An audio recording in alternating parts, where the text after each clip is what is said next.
তোমাদের দাদাভাই হাঁটতে পারছে না দেখো, তবু আস্তে আস্তে এসেছে কীর্তন শুনতে।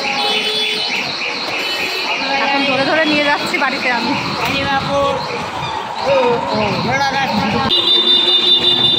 সবাইকে জানাই শুভ সকাল। সকাল সকাল রিঙ্কি বাসি কাজকর্ম সেরে তোমাদের সামনে চলে আসলো চা আর মুড়ি নিয়ে। এটা আমার কমন জিনিস, কারণ সকালবেলা কাজকর্ম সেরে চা না খেলে তো একদম ভালো লাগে না। তো চা খেয়ে তারপর যাবো কাজে, ওই জন্য একটু বসে বসে আগে চা খেয়ে নিই। কত বেলাতে বাড়িতে আসবো, একটু কিছু মুখে না দিলে তো হয় না। তো একটু মুড়ি নিয়েছি আর দুটো বিস্কুট নিয়েছি, এইগুলোই হবে সকালবেলায় খাওয়া।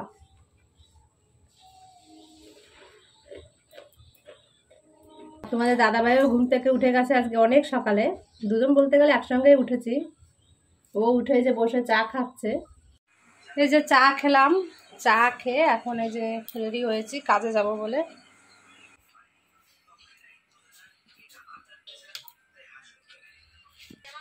ছেলের জন্য আর কিছু তৈরি করলাম না, ছেলের জন্য মা রান্না বান্না করছে ওখানে। তো তোমার শুধু দাদাভাইয়ের জন্য রান্না করে রেখে গেলাম টিফিন, ওটস রান্না করে রেখে গেলাম। এই আমি আসলাম, খেয়ে নিও তুমি। হ্যাঁ বা কী করিস? বই পড়ছো? খাওয়া দাওয়া করছো সকালে? কি খেলে? ঠাম্মা দিল? বাহ ভালো। তুমি কি করো? হ্যাঁ রান্না করছো? কি রান্না করছো? শাইটিং মাছ। শাইটিং মাছ দিয়ে বিচি কলা দিয়ে তরকারি?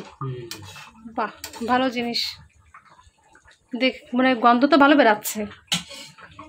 হ্যাঁ সুন্দর গন্ধ বেরাচ্ছে, ভালো করছে, একটু রান্না করে রাখছো। একটু মুখ দেখাও তোমার। আমি বাড়িতে এসে খাওয়া দাওয়া করলাম, খাওয়া দাওয়া সেরে তারপর তোমাদের দাদাভাই তো আজকে মাছের ঝোল রান্না করেছে, ওই জন্য মা রান্না বান্না বেশি কিছু করতে হয়নি, শুধু একটু ভাত করেছি আমি। তারপর রান্নাঘরটা পরিষ্কার করলাম। তো ও আজকে মাছের ঝোলটা রান্না করেছে বলে আমি আজকে অনেকগুলো জামা কাপড় কাচতে পেরেছি, যে তাহলে আমি এই দিকটা সামলাই।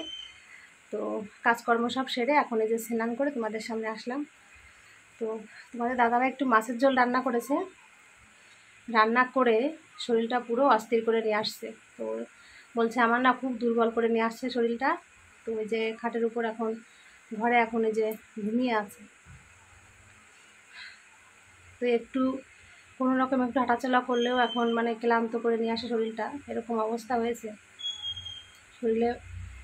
শরীরটা অতিরিক্ত দুর্বল হয়ে গেছে, তাই বলছে আমাকে।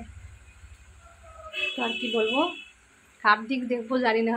আজকে কিন্তু অতিরিক্ত গরম পড়েছে, মাঝখানে কদিন আবার একটু ঠান্ডা ছিল, আজকে আবার অতিরিক্ত গরম পড়েছে। পুরো এই যে স্নান করে এসে বসেছি, পুরো গা ঘেমে গেছে, এতটা গরম লাগছে। তো যাই, আমি এখন তাড়াতাড়ি পুজোটা দিই, তারপর ছেলেকে ভাত দিতে হবে খেতে, ছেলে আবার পড়তে যাবে, ওর 1:30টার সময় পড়া আছে আজকে। তোমাদের দাদাভাই এই যে উঠেছে, তো আমি আজকে গরম জল করে দিয়েছি। কালকে সারা রাত ঘুমোতে পারিনি, তারপর আমাকে সে রাত্রিবেলা উঠে আবার সে পায়ে ম্যাসাজ করতে হচ্ছে। তো আজকে কি করলাম, একটু গরম জল করেছি। গরম জলের ভিতরে পাটা চুবিয়ে রাখো, অনেক গরম, জল তুলে রাখো না, ওই আঁটুতে পা ঢুকা, আবার আঁটুতে ঢালবে, ব্যাস। এবার আঁটুতে জল ঢালো, আঁটু যন্ত্রণা করে বসে বসে এইভাবে ঢালে নাও, তাহলে পায়ে আর যন্ত্রণা করবে না।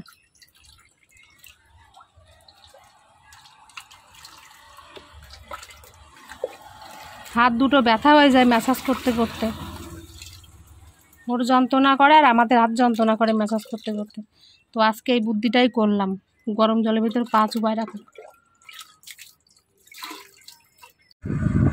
আমার ছেলেকে ভাত দিলাম খেতে, ও খেয়ে পড়তে চলে গেছে। তারপর তোমাদের দাদাভাই স্নান করে আসলো, ও ভাত খেলো, আমি খেলাম।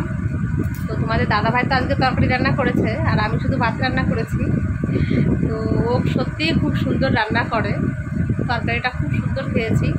আর বিচি কলা দিয়ে মাছের ঝোল রান্না করেছিল, ওই এক ভাগের তরকারি রান্না করেছে, আর আমি কিছু রান্না করিনি। তো আমরা 3জন ওটা দিয়েই ভাত খেয়েছি। তো সত্যি তোমাদের দাদাভাই অসাধারণ রান্না করেছে, ও ওর সবজি কাটার থেকে রান্না বান্না সত্যি খুব ভালো পারে। তারপর আদার্স তো সমস্ত কাজই টুকটাক পারে। মানুষটাকে যদি একটু সুস্থ রাখতো তাহলে আমার সত্যি এতটা কষ্ট হতো না। আজকে ওকে অসুস্থ বানিয়ে রেখেই আমাকে এত কষ্ট দিচ্ছে গোবিন্দ। যাই হোক, তো আর কি বলবো, এটা আমাদের কপালে ছিল, তাই হচ্ছে আর কি। ও সুস্থ থাকলে অনেক কাজ করতে পারত।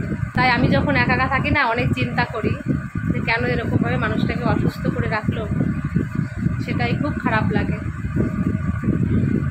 তো যাই হোক, সব কথা মনে পড়লে আরও বেশি কষ্ট হয়, তার চেয়ে মনে করার দরকার নেই, যা আছে হতে থাক, দেখা যাক কী হয়। তো এখন এই যে খাওয়া দাওয়া করলাম, মানে চোখ তো জুড়িয়ে যাচ্ছে ঘুমে। আমার খাওয়া হলেই দুপুরবেলা আর কোনো কথা নেই, ঘুম এসে যাচ্ছে। কদিন ধরে এরকম হচ্ছে, তো আজকে ভাবছি ঘুমোও না, যতই অসুবিধা হোক আজকে একটু জেগে থাকবো। এখন কতটা কি পারবো জানি না।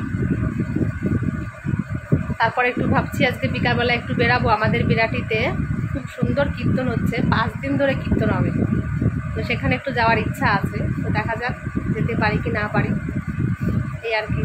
তো চলো দেখি একটু বিশ্রাম করে নিই এখন। আমি এই যে আবারও সন্ধ্যার সময় আজকে রেডি হলাম একটু শাড়ি পরে, কারণ অনেক কাজ করতে যাচ্ছি। অনেক কাজ বলতে, কালকে তো ডাক্তার দেখিয়েছিলাম, ওষুধ নিয়ে আসতে হবে, কালকে ওষুধ কিনতে পারিনি, তো আজকে এই যে ওষুধ কিনবো। তারপর আমাদের বিরাটিতে খুব সুন্দর কীর্তন হয়, প্রত্যেক বছর হয়, তোমাদের তো বললামই। তো সেই কীর্তন শুনতে আবার যাচ্ছি, অনেক লোক হয় ওখানে, খুব সুন্দর কীর্তন করে। তো সেজন্য এই যে অনেকে যাচ্ছে, আজকে তোমাদের দাদাভাইকে নিয়ে যাচ্ছি। এই যে ও রেডি হয়ে বসে আছে, তো ওর খুব ভালো লাগে কীর্তন, মানে খুব পছন্দ করে, কিন্তু যেতে পারে না শরীর খারাপের জন্য। তো আজকে আমি ওকে বলছি তুমি চলো, ওখানে বসে বসে একটু কীর্তন শুনবে, মনটাও ভালো লাগবে, তাই ওকে নিয়ে যাচ্ছি আমি। তো এই যে টামাটামি দুটো দেখো, ওরাও যাচ্ছে আমাদের সঙ্গে। কাকি বলে আমরা সবাই চলে যাচ্ছি, তুমি আসো। হ্যাঁ হ্যাঁ, যাও যাও যাও, ঠিক আছে। তো তোমাদের দাদাভাইকে নিয়ে যাচ্ছি না, খুব ভালো হয়েছে। বাড়িতে মন খারাপ করে বসে থাকে, একটু ঠাকুরের সামনে গেলে মনটাও ভালো লাগবে। আর ও তো কীর্তন খুব পছন্দ করে, বিশেষ করে জুড়ি তবলা সমস্ত কিছু বাজাতে পারে, তারপর গানও তো করতে পারে, কিন্তু এখন কিছুই করতে পারে না শরীরটা খারাপের জন্য। তো কষ্টের মধ্যে দিয়েও আজকে একটু নিয়ে যাচ্ছি ওকে, ঠিক আছে। ছেলেটা বাড়িতে নেই, ও ছেলে থাকলে ওকেও নিয়ে যেতাম, কিন্তু ছেলে পড়তে গেছে। মা আছে ঘরে, মা আর যাবে না, আমরা দুজন যাই একটু ঘুরে আসি। মায়ের কাছে চাবি দিতে যাচ্ছে এখন, ঘর তালা মেরে।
কীর্তনের আসরে এখন মৃদঙ্গ বাজানো হবে, তো সবাই দেখো রেডি হয়েছে এখানে।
আজকে কীর্তন শুনলাম, শোনার পরে একটু বাজারে এসেছি। তোমাদের দাদাভাই একটু সুপারি কেনা, তো সুপারি কেনা হয়ে গেছে, ওই যে কিনেছে। এখন যাব বাড়ির দিকে আমরা। তো আমার ঔষধটা কিনতে হবে, ঔষধ কিনবো তারপর। তোমাদের দাদাভাই হাঁটতে পারছে না দেখো, তবু আস্তে আস্তে এসেছে কীর্তন শুনতে। এখন ধরে ধরে নিয়ে যাচ্ছি বাড়িতে আমি।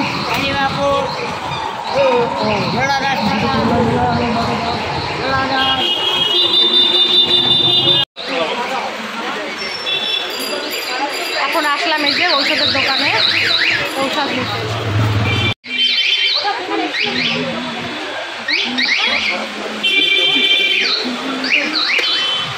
আমি এখন এই যে বাড়িতে আসলাম, তো ঔষধ কিনে নিয়ে আসলাম আমার জন্য। তো 500 টাকার মতন ঔষধ কিনেছি। আর আবার আলট্রাসোনোগ্রাফিটা কবে করব দেখি, ওটাও তাড়াতাড়ি করতে হবে, না করলে হবে না। কারণ আমার অবস্থাটাও বেশি একটা ঠিক লাগছে না, যন্ত্রণার সমানেই সারাদিন টুকটুক করে করেই যাচ্ছে।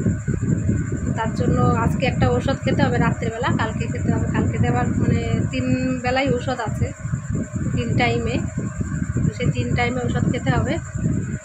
আর তোমাদের দাদাভাইকে তো আজকে নিয়ে গেছিলাম একটু মানে কীর্তন শুনতে, তো মানুষটাই অসুস্থ অবস্থাও গেছে, এটাই দেখতে হবে।